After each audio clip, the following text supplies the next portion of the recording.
The Flyboys will go with left-hander Freddie Benavides on the mound here this afternoon. Benavides, a hard-throwing left-handed pitcher committed to the University of Pittsburgh. We are just about ready to get underway here at Pioneer Park. The Greenville Flyboys hosting the Pulaski River Turtles, looking for a 2-game sweep. This is the first time he's had to bat right-handed here. First pitch on the ground to the left side, fielded at deep short by Inge. Throw from the shallow outfield, and he got Toole by a step. One pitch, and already a solid defensive play there by Tyler Inge. Taylor strikes out swinging. Fastball at 94 miles per hour from Benavides. Here's the 1-0. McNaughton lines one into center field. That's a base hit. Inge has good speed. He gets a late stop sign from the third base coach, Jared Miller. A good throw on one hop from the center fielder, Kennedy Drexler. Keeps Inge from trying to score. But it's a dream start here in the first inning for the Flyboys. It was a 1-2-3 inning for Freddie Benavides in the top half. And here in the bottom of the first, the Flyboys have the bases loaded with nobody out for the clear. Here's the 0-1.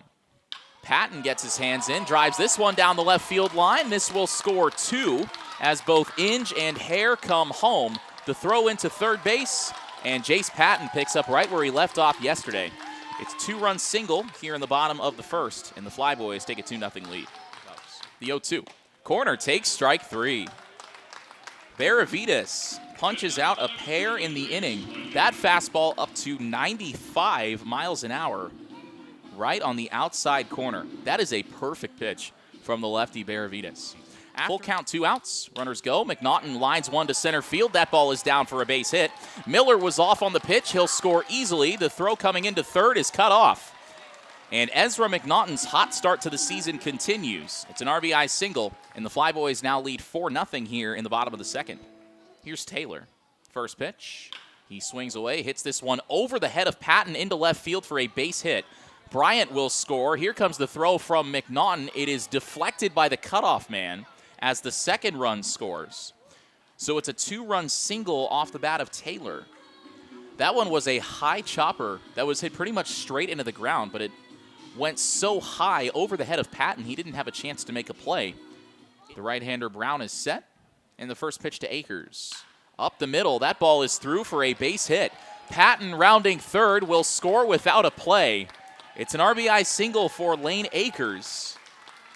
Patton looked pretty good rounding the bases right there. The Flyboys extend their lead. It's now 5-2 in the third. Runner goes. The 1-2 up high. Throw down to second. The tag. Safe. Ezra McNaughton steals a bag. The Flyboys have stolen 3 bases in the last 2 innings. Jack Wilson's team loves to run.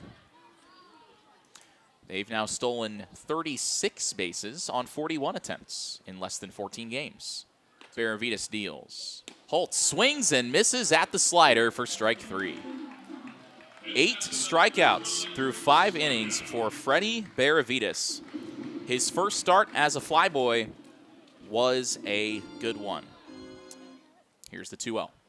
Ricketts hits one on the ground. Diaz diving stop. He has to flip to Mork, covering the bag. The play at first, not in time. Diaz had to transfer the ball from his mitt to his throwing hand. He thought about going to second initially. The hesitation, just that extra tick longer, allowing Ricketts to get down the line before Mork could cover the bag. It was also a slightly high throw, and that meant that Mork had to catch it and then come down on the base, but did not do so in time. So station to station for Pulaski as the run scores. It's now 5-3, and the batter Ty Wisdom. 3-2 on Wisdom. Here's the pitch. Hit up the middle, might be 2. Miller to second for 1. On to first, double play! The run scores, and the tying run moves to third base, but that is a massive, massive double play turned by the Greenville defense. It is now a 1-run game, but the Flyboys are now an out away from ending it. And the River Turtles are down to their last strike. Holt turning out of the batter's box, taking a step towards his third base dugout in frustration, realizing I think he missed a fastball that he wanted to drive. Mork looking to end it here. The tying run at third, 2 down. Here's the pitch. Breaking ball in the dirt. It gets away from Akers, and the game is tied at 5 on a wild pitch. Mork with his hands on his knees, frustrated. He was a strike away from ending it. Tried for the wipeout breaking ball, but that one bounced in front of home plate. And we are tied at 5 in the 7th. A 2-2, swing and a miss, strike 3. So Mork records the 3rd out of the inning, but the damage is done. Pulaski scores 3 in the 7th, tying it on a wild pitch down to its final strike. And we will go to the bottom of the 7th. The Flyboys looking to win it in regulation. They just need 1. They will have Ezra McNaughton, Dylan Jackson, and Cameron Kim due up. 3-4. And I'm sure McNaughton is thinking what all the Flyboys fans here are thinking. Is that, man, I could end this game with 1 swing. But the age-old saying goes that if a hitter tries to hit a home run, he's probably not going to hit a home run. Here's the 1-2. McNaughton drives this one in the air to right center field. This ball is deep, and it's off the wall. McNaughton is headed for extra bases. He missed a home run by about 2 feet. But that one hit the middle of the wall, and McNaughton has a leadoff double to start the bottom of the 7th. And Micah Jordan will pinch run for him here. And Jack Wilson going to the bench in a big spot. Jordan with great speed. A perfect 11 for 11 stealing bases this season. Represents the winning run.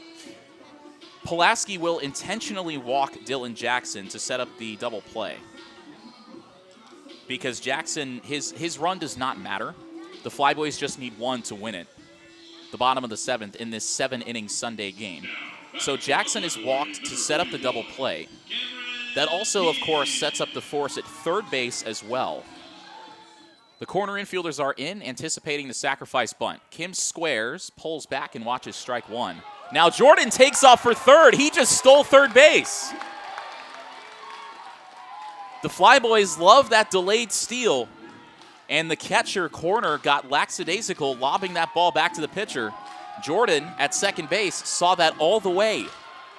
So now the double play is in order, but the winning run is at third base with nobody out, and they will intentionally walk Kim, who is frustrated with that.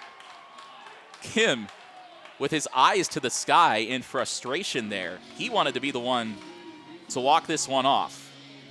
But now Pulaski does the smart thing and walks the bases loaded intentionally. Jordan, representing McNaughton's leadoff double, moves from second to third on the delayed steal.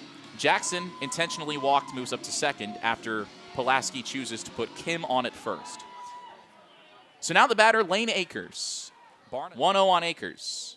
Here's the pitch. Driven in the air to right field. This ball is plenty deep. That ball is off the wall. The Flyboys walk it off. It's an RBI single for Lane Akers, the first walk-off win of the season for the Flyboys. And they win this one 6-5. A pair of 1-run victories over Pulaski here this weekend.